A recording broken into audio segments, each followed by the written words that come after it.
Second part thermal expansion के बारे में। ठीक है, तो तुमने ऑब्जर्व किया है कि समटाइम्स सील्ड बॉटल होते हैं, उसमें मेटलिक लीड टाइटली स्क्रिप्ड होते हैं, पुट होता है लिड में हॉट वाटर, कुछ समय बाद ओपन करते हैं तो यहाँ पे मेटलिक कवर एक्सपेंड होता है, लूज करता है, अनस्क्रू इजली। लिक्विड के केस में तुमने ऑब्जर्व किया कि मर्करी जो होता है थर्मोमीटर में राइज करता है जब थर्मोमीटर को पुट करते हैं स्लाइटली वार्म वाटर में। यदि अपन आउट करते हैं थर्मोमीटर को फ्रॉम द वार्म वाटर तो level of mercury fall again हो जाता है। सिमिलरली गैसेस के केसेस में एक बैलून है पार्सली इन्फ्लेटेड होता है कूल रूम में जो एक्सपेंड हो जाता है फुल साइज में जब उसको प्लेस करेंगे वार्म वाटर में। साथ ही साथ जब फुल्ली इन्फ्लेटेड बैलून को इमर्स करते हैं कोल्ड वाटर में तो वो स्टार्ट सिंकिंग करेगा due to contraction of the air inside. अब यहाँ से हमारा कॉमन एक्सपीरियंस है कि बहुत सारे सब्सटेंस एक्सपेंड करते हैं हीट करने पे या कॉन्ट्रैक्ट करते हैं कूल करने पे। जो चेंज इन टेम्परेचर होता है बॉडी का वो चेंज करेगा डायमेंशंस को। अब जो इंक्रीज होगा डायमेंशन ऑफ द बॉडी में due to increase in temperature को थर्मल एक्सपेंशन कहेंगे। और जब एक्सपेंशन लेंथ में होता है तो उसको कहते हैं लीनियर एक्सपेंशन। और जब वो वॉल्यूम में होगा तो वॉल्यूम एक्सपेंशन, एरिया में होगा तो एरिया एक्सपेंशन कहेंगे।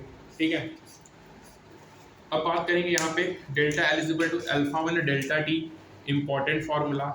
Delta A by A two A alpha delta T, important formula. Delta A B three delta T, important है। लीनियर, एरिया और वॉल्यूम। यदि सब्सटेंस लॉन्ग रॉड है, स्मॉल चेंज टेम्परेचर में हो रहा है तो delta L by L alpha one delta T होगा। यहाँ पे अल्फा वन होगा कोफिशिएंट ऑफ लीनियर एक्सपेंशन जो कि कैरेक्टरिस्टिक होगा मेटल ऑफ द रॉड का टिपिकल इफिशिएंट। ठीक है, 0 to 100 है। और यहाँ से कंपेयर करेंगे अल्फा वन ग्लास और कॉपर का तो कॉपर एक्सपेंड 5 टाइम्स मोर करता है ग्लास से same rising temperature. Normally metal expand करेगा मोर और relatively high value of alpha one होगा। यहाँ पे देखो कोफिशिएंट ऑफ लीनियर एक्सपेंशन दिया है कुछ मटेरियल का। ठीक है, ब्रास है, आयरन है, कॉपर है, सिल्वर है, गोल्ड है, ग्लास है, लीड है। कंसीडर करेंगे fractional change delta V by V तो इसको कहेंगे coefficient of volume expansion alpha V delta V by V 1 upon delta T. Alpha V characteristic होगा सब्सटेंस का, ये स्ट्रिक्टली कांस्टेंट नहीं है, ये डिपेंड करेगा जनरल ऑन टेम्परेचर पे। ये सीन होगा कि अल्फा वी बिकम कांस्टेंट होगा ओनली एट हाई टेम्परेचर। ये इंपॉर्टेंट है, अंडरलाइन करने वाली बात है ये कि जो कोफिशिएंट ऑफ वॉल्यूम एक्सपेंशन होता है ये एनसीईआरटी की बात टीचर नहीं बताता है भैया कि जो कोफिशिएंट ऑफ वॉल्यूम एक्सपेंशन होता है constant only at high temperature होता है बच्चों। ये सब नीट में, तुम्हारा पैरामेडिकल में, तुम्हारा सीयूटी में ये सब थ्योरेटिकल क्वेश्चंस बनते हैं और लोगों को समझ ही नहीं आएगा कि आया कहाँ से। तो एनसीईआरटी पढ़ना मस्ट है कि भैया जो हमारा कोफिशिएंट ऑफ वॉल्यूम एक्सपेंशन है वो कांस्टेंट होगा ओनली एट हाई टेम्परेचर। यहाँ पे coefficient of volume expansion of copper as a function of temperature दिया है। ठीक है, अब यहाँ पे देखो जो वॉल्यूम है कुछ कॉमन सब्सटेंस का रेंज है 0 से 100 डिग्री सेल्सियस। अब देखो जो थर्मल एक्सपेंशन होता है सॉलिड लिक्विड का रेदर स्मॉल होगा with material like Pyrex glass invert से। ठीक है, particular low value of A V होगा। अब ये टेबल से देखो कि तुम फाइंड करोगे कि जो value of A V for alcohol है वो मोर होगा मर्करी से एक्सपेंड करेगा more than mercury same rising temperature. मतलब बच्चों जो हमारा कोफिशिएंट ऑफ वॉल्यूम एक्सपेंशन होता है अल्कोहल का वो ज्यादा होता है मर्करी से, इसलिए एक्सपेंड ज्यादा करता है सेम टेम्परेचर पे। वाटर यहाँ पे एनामोलस बिहेवियर शो करेगा कॉन्ट्रैक्ट करने का हीट पे between 0 degree Celsius and 4 degree Celsius. जो वॉल्यूम है given amount of water decrease होगा जब कूल्ड करेंगे रूम टेम्परेचर पे, टेम्परेचर रीच होगा 4 डिग्री सेल्सियस पे, below 4 degree Celsius volume increase होगा और डेंसिटी इंक्रीज होगी।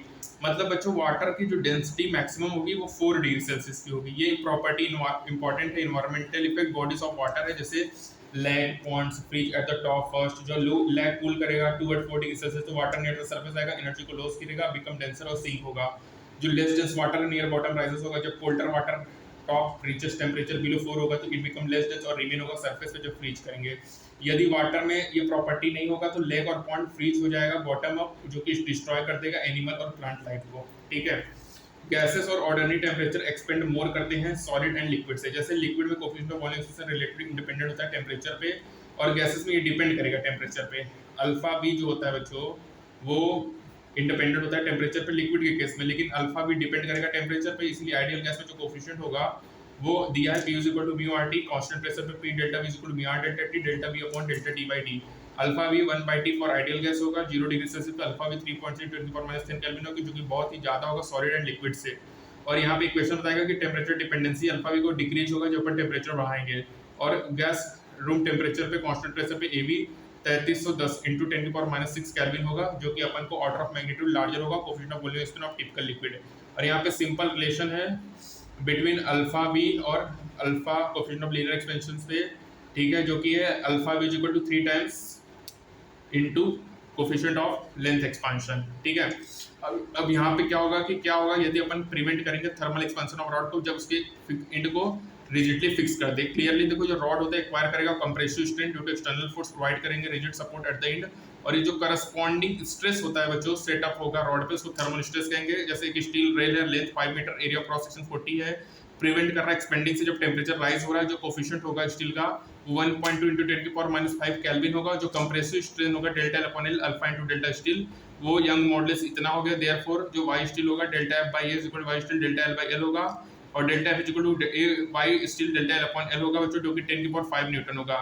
यदि दो सच स्टील रेल फिक्स्ड हो रहे हैं आउटर एंड्स पे, तो अगर वो कांटेक्ट में है तो जो इनर एंड होगा, तो जो फोर्स ऑफ मैग्नीट्यूड होगा वो इजीली बेंड कर देगा रेल्स को। ये इंपॉर्टेंट है बच्चों कि यदि दो स्टील रेल फिक्स्ड है उनके आउटर एंड्स पे और वो कांटेक्ट में है, तो जो उनके इनर एंड है उसमें जो फोर्स होगा मैग्नीट्यूड का उनके रेल को बेंड कर देगा बच्चों। ये पहला क्वेश्चन है, इसको अपन देखेंगे। ये दूसरा क्वेश्चन है यहाँ पे, ठीक है। अब यहाँ पे स्पेसिफिक हीट कैपेसिटी आता है बच्चों की। एक कुछ वाटर तुमने वेसल्स में लिया, उसको स्टार्ट किए बर्नर में हीट करना।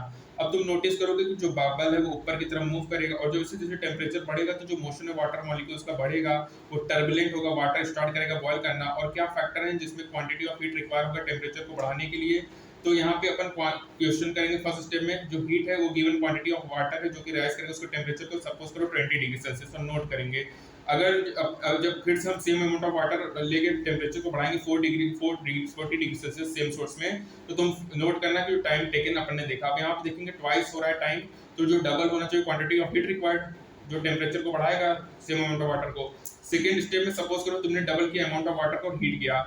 अब जब तुम सेम हीटिंग अरेंजमेंट दोगे और टेम्परेचर को 20 डिग्री सेल्सियस बढ़ाओगे, तो तुम देखोगे जो टाइम है वो अगेन दुगना ही है फर्स्ट स्टेप के।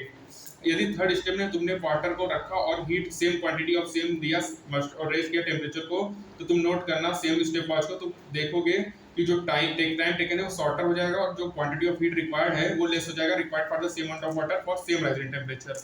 अब यहाँ एगो ऑब्जर्वेशन बता रहा है कि जो क्वांटिटी होता है हीट रिक्वायर्ड को वार्म करने की सब्सटेंस में, वो डिपेंड करेगा मास पे, चेंज इन टेम्परेचर पे और नेचर ऑफ सब्सटेंस पे बच्चों।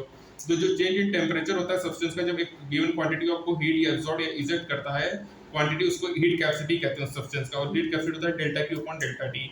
डेल्टा क्यू होगा amount of heat supply to the substance, change in temperature delta T plus delta T. अब यहाँ तुम ऑब्जर्व करो, यदि equal amount of heat added है, equal masses of different substance है, तो रिजल्टिंग टेम्परेचर चेंज नहीं होगा, सेम होगा। ये इंप्लाई करता है कि एवरी सब्सटेंस के पास यूनिक वैल्यू होता है for the amount of heat absorbed और इजेक्टेड, जो उसके चेंज करेगा टेम्परेचर को अब unit mass by its 1 unit, और इस क्वांटिटी को अपन कहते हैं specific heat capacity of the substance. ये डेल्टा क्यू स्टैंड करेगा अमाउंट ऑफ हीट एब्सॉर्ब्ड और रिजेक्टेड बाय सिस्टम, मास होगा, अंडर को टेम्परेचर होगा, delta T is equal to S M 1/m delta Q upon delta T होगा। Specific heat capacity क्या होगा, property of substance को determine करके change in temperature of substance को, ठीक है बच्चों। जब given quantity of heat absorbed eject होगा, ये डिफाइंड होगा, amount of heat per unit mass absorbed होगा सब्सटेंस का, जो चेंज करेगा टेम्परेचर को 1 यूनिट में। ये डिपेंड करेगा नेचर ऑफ सब्सटेंस और टेम्परेचर पे। SI unit specific heat capacity का जूल पर केजी पर केल्विन होगा बच्चों। यदि अमाउंट ऑफ सब्सटेंस स्पेसिफिक होगा मोल्स में, तो m होगा, तो हीट कैपेसिटी क्या होगा 1/μ delta Q upon delta T. c molar specific heat capacity substance का होगा, लाइक एस c डिपेंड करेगा नेचर ऑफ सब्सटेंस पे, और ये टेम्परेचर पे जो एसआई यूनिट होगा वो जूल पर मोल पर केल्विन होगा। अब यहाँ पे देखो एडिशनल कंडीशन डिफाइन होगा, हीट ट्रांसफर अचीव्ड होगा कीपिंग आइदर प्रेशर और वॉल्यूम कांस्टेंट। यदि गैस अंडर कांस्टेंट प्रेशर है हीट ट्रांसफर पे, तो molar specific heat at constant pressure होगा, जिसको सीपी कहेंगे।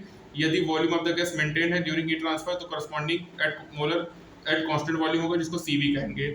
अब यहाँ पे मेजर्ड होगा कुछ सब्सटेंस का, ठीक है, ऑर्डिनरी टेम्परेचर जो कि टेबल 11.4 में है, ठीक है। और यहाँ से ये नोट करना कि जो वाटर होता है उसका हाईएस्ट स्पेसिफिक हीट कैपेसिटी होगा कंपेयर टू अदर सब्सटेंस, और इसी वजह से वाटर यूज होता है as a coolant in automobile radiator और heater in hot water bags. और इसकी हाई स्पेसिफिक हीट कैपेसिटी की वजह से वाटर वार्म अप होता है much more slowly than the land during summer, और constantly wind from the sea has a cooling effect. अब यहाँ पे तुम बोल सकते हो कि इन डिजर्ट एरिया जो अर्थ सरफेस से वार्म्स होता है क्विकली ड्यूरिंग द डे और कूल क्विकली होता है नाइट में, ठीक है बच्चों। तो बच्चों यहाँ पे जो बहुत अच्छी बात है ना, तुम सुनते हो ना सहारा डेजर्ट में मॉर्निंग में बहुत ज़्यादा एकदम गर्मी है और रात में बहुत ज़्यादा ठंडा हो गया है, तो इसका रीज़न यही है बच्चों कि क्या होता है कि बच्चों जो हाई स्पेसिफिक हीट कैपेसिटी होने की वजह से जो वाटर रहता है वार्म अप हो जाता है much slower then the land during summer, और कॉन्स्टेंटली जो विंड होता है फ्रॉम द सी उसमें कूलिंग इफेक्ट होता है। तो अपन यहाँ पे कहेंगे डेजर्ट एरिया में जो अर्थ सरफेस वार्म होगा क्विकली ड्यूरिंग द डे और कूल होता है क्विकली एट नाइट। यहाँ पे बच्चों हीलियम में उसका सी भी दिया है, ये ऐसे आना नहीं चाहिए एग्जाम में, इतना तो अंदर का नहीं पूछ सकता, लेकिन नीट 2025 का जो क्वेश्चन था उसमें कुछ भी हो सकता है, तो एक बार देखने में क्या ही जाता है, क्योंकि समय है तो पढ़ लो, ठीक है, कुछ भी हो सकता है लाइफ में। हीलियम 20.8 है, Cv 12.5 है, H2 28.8 है, 20.4 है, N2 29.1 है, 20.8 है, O2 29.4 है, 21.1 है, CO2 37.0 है, 28.5 है बच्चों। तो बच्चों यहाँ पे स्पेसिफिक हीट आया delta Q upon delta T. Delta Q क्या होगा, अमाउंट ऑफ हीट सप्लाइड होगा, और ये होगा to substance change in temperature, T plus delta T होगा बच्चों। Specific heat nature of substance temperature पे डिपेंड करेगा, 1 upon m delta Q upon delta T होगा स्पेसिफिक हीट कैपेसिटी बच्चों, और मोलर हीट कैपेसिटी होगा 1 upon mu delta Q upon delta T. C होगा बच्चों molar heat capacity of the substance. CV क्या होगा बच्चों, heat capacity at constant volume, और सीपी होगा heat capacity at constant pressure.